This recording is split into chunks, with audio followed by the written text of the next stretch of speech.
everyone, and thank you once again for joining me, Jan Harp, here on whichever social media platform you are watching. As always, I greatly appreciate you for tuning in. Today, what we are doing is we are going to put together a little three-part quick snippet series discussing COVID-19 as it relates to social work. So our first video in this series, we are going to discuss needing a place to vent. A lot of us are trying to figure out how to make decisions and how to navigate this scary and crazy time. It's considered a novel virus. That means that it's something that no one has seen before. It's something very different from what they originally thought it was, and now people are just trying to figure things out, including us everyday folks. So in the midst of that, we know that there's fear, there's anxiety, there's confusion, there's powerlessness, there's all these different things. So we have put together these vlogs just to give you a couple of things to think about, and we are hoping that if you need more resources that you will definitely reach out to us here at Holistic Coaching. We appreciate you, and let's get started. Let's jump right into it.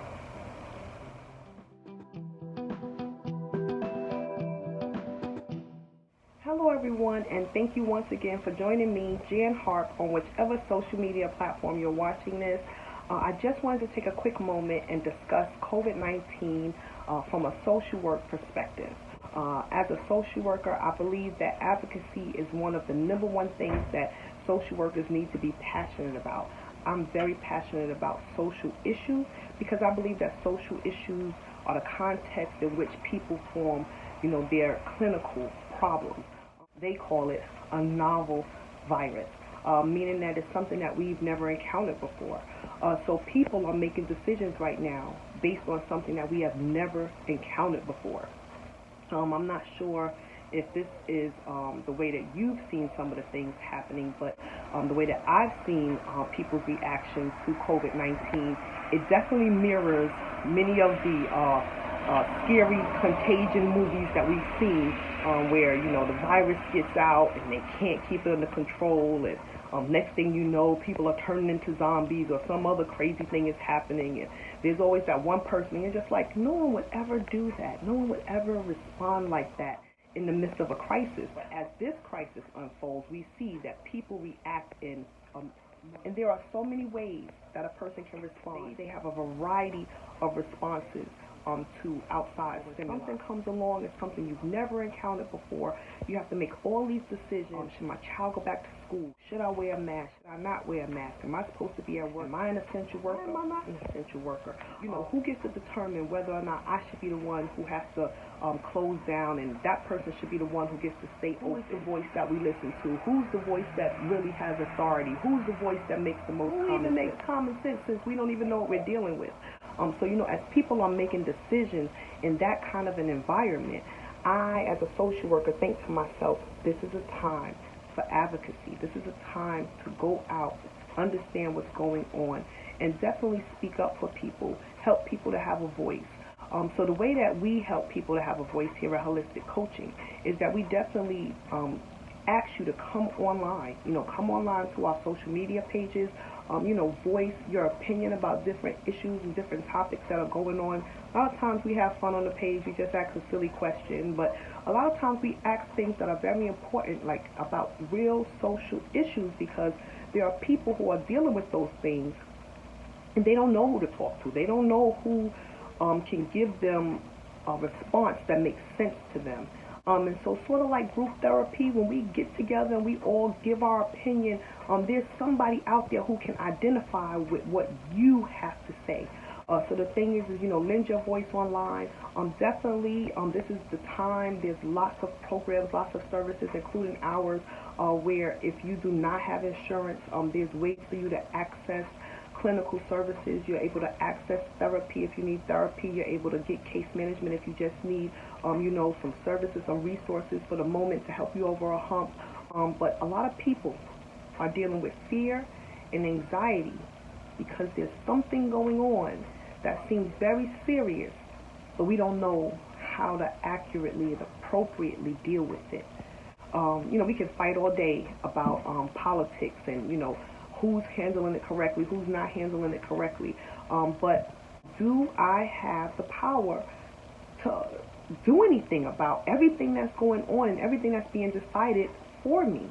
So that's another conflict that people are dealing with.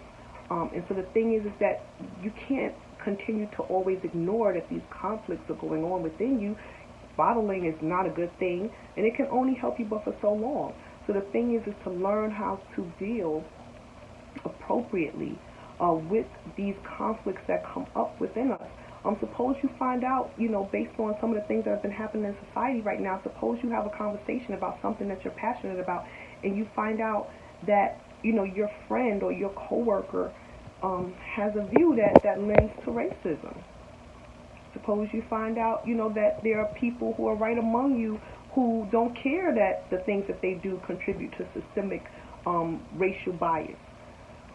Suppose there are people who feel that it's wrong for you to voice anything about, your nationality, or, if you say that anything about Black Lives Matter or anything about, any type of social issue, then now all of a sudden you've done something taboo and they don't feel as though that was appropriate.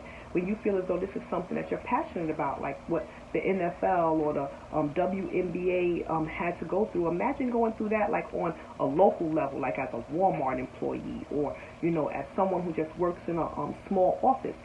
Do you have the power to truly affect change in that situation? People are begging you for a real conversation. They're saying, no, we really want to have this real discussion about this issue. But the power differential doesn't lend to that being a fair discussion, especially if the person's truth is something that can offend the person in power. So those are all conflicts that, you definitely want to have a safe space in which to discuss them. So I urge you, I urge you and I push you. Someone had to push me to go after some of the things that I now consider accomplished goals.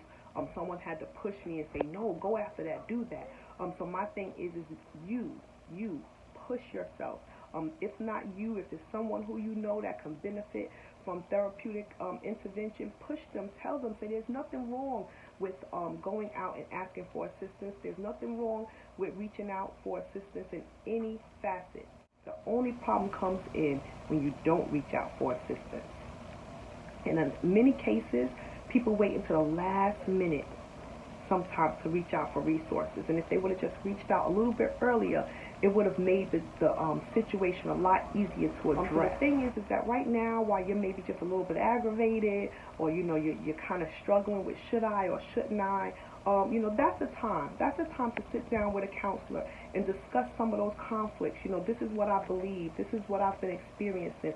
This is how it goes against what I believe, and this is how I feel that I'm not able to address it with the internal resources that I have right now. I need, to build up some new coping skills. I need to build up some new ways of thinking about this situation so that it can empower me to know how to act, how to react, how to decide. So the thing is that if you or someone else needs that assistance or can benefit from that assistance while it's still, a conversation and not an emergency situation, then reach out. Reach out to any local resource that works for you. If you are looking for case management assistance, you can call us free of charge. Our nonprofit will give you community resources. We have callers from outside of the area. We're locally based in Pinellas County, but we have callers from outside of the area. We do our best to help you too. So the thing is, right now, we can't say that we can solve all your problems, but what we can do is help you to learn how to deal with your problems in such a way that it'll give you the mind space to make good decisions that you'll be happy with years from now. So thank you so much for tuning in. Thank you so much for sharing this. Thank you for hitting the heart button. And thank you for being a supporter of all that we do here at Holistic Coaching and Firmly Established. We look forward to seeing you online, and we thank you. We thank you again for all of your support.